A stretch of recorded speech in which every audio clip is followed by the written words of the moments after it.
Tamara de Lempicka. Portrait of Dr. Boucard. Created in 1929, this painting is part of a private collection. The subject of the painting is Dr. Pierre Boucard, a well-known French bacteriologist.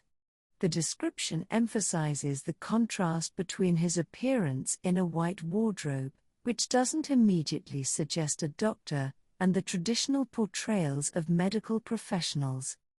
The dark background plays a crucial role in establishing the painting's mysterious atmosphere.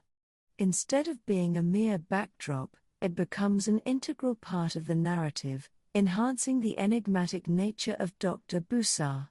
Lempicka's use of shadow and contrast adds depth to the composition, contributing to the overall sense of intrigue. The description points out the use of symbolic elements to convey Dr. Boucard's identity as a doctor, such as the test tube in his hand and the microscope on the table. These symbols are subtle yet effective in communicating his profession. The Art Deco style is unmistakable in the painting, characterized by clear lines, geometric shapes, and vivid colors. Lempicka's contribution to this movement is evident in her ability to combine modernity with luxury and glamour. The refined style enhances the overall visual impact of the artwork, making it a striking example of Art Deco aesthetics.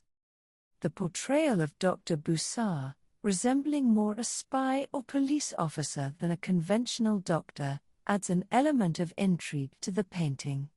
The artwork appears to be a captivating piece that not only showcases Tamara de Lempicka's distinctive Art Deco style, but also tells a story about the subject's identity and profession through symbolic elements and a carefully crafted composition.